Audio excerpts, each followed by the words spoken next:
So this morning, Anthony Davis signed a 5-year extension with the Los Angeles Lakers. I believe it's 190. That's some great solid money from AD.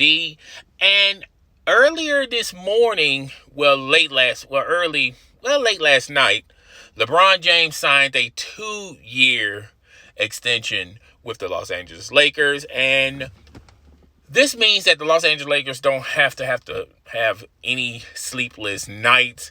Rob Pelinka doesn't have to have any sleepless nights on trying to secure the bag for Anthony Davis. AD trying to keep him there long term. And they've been trying to keep Anthony Davis long term since last year. And you kept hearing rumors about him going to Chi-Town, joining the Chicago Bulls, which that was complete poppycock. In my opinion, he was always going to stay with the Los Angeles Lakers. So now the Los Angeles Lakers have secured Anthony Davis, locked him in for 5 years. And what this means for LeBron James signing a 2-year extension, basically, if you've been hearing a lot of reports, LeBron James wants to play alongside his son. Hopefully his son will be able to make it in, get drafted in the NBA, and he wants to play alongside his son. And this means that he's going to be with the Los Angeles Lakers for 2 years. And there's a possibility of him playing beyond that. I think one of his aspirations is playing alongside his son. So, what this means basketball for the Los Angeles Lakers is, I had no concerns about LeBron James or AD. My real concerns about the Los Angeles Lakers roster is the other players. Now, yes, they got younger. They got extremely younger, extremely athletic, but they lost in experience what they had with Dwight Howard and Rondo. So Dwight Howard chose the money. He went to the Philadelphia 76ers. Likewise with Rondo, he went to the Atlanta Hawks. And to me, the Los Angeles Lakers roster, even though it's a lot younger and it's more athletic, it's inexperienced. Okay, Dennis, if you look at what he did in his 2 years with the Oklahoma City Thunder, he didn't start a lot of games with the Oklahoma City Thunder. Now, the first year, that's got to be more towards Dennis. But the second year, they got Chris Paul in a trade. And I can understand why he couldn't crack the starting lineup when Chris Paul is there. But he was there before Chris Paul, and he still couldn't crack the lineup.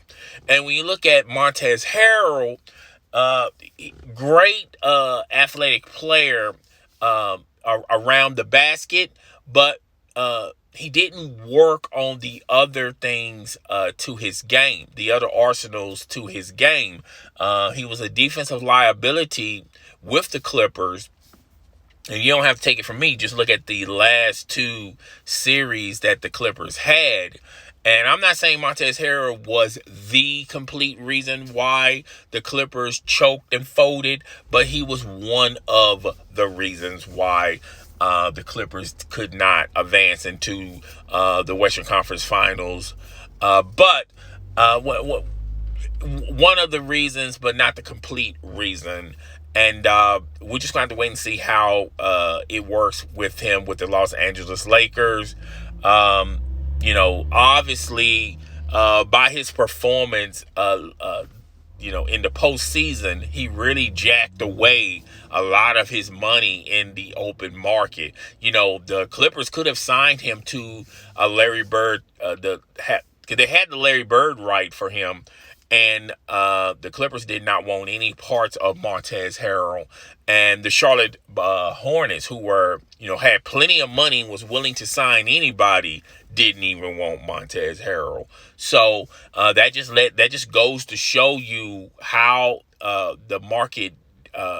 It wasn't a great market for Montrezl Harrell. Hopefully, if he has a very productive year, which I think he will, alongside LeBron James, because his athleticism really pairs very well with LeBron's ability to pass the ball, being a distributor. So he's going to really have a lot of games where you're going to see Montrezl Harrell as well as being athletic around the basket with put-ins and offensive rebounds and dunks and things of that nature. Okay, so that's going to work great with LeBron James, and hopefully, this means that he has a player option, Montrezl Harrell, where he can only play where he can play with the Lakers for 1 year, then opt out of his contract, and maybe the market will be maybe the market will be better for him next season instead of this season. So, this is, when you talk about the extensions the extensions that Anthony Davis and LeBron James signed, this is great for the Los Angeles Lakers. They don't have to worry about or having sleepless nights talking about, well, are we going to get LeBron to sign an extension, or we're going to get AD to sign an extension? They don't have to worry about those things. But anywho, it's your boy, the host with the most. I'm up out of here. Deuces.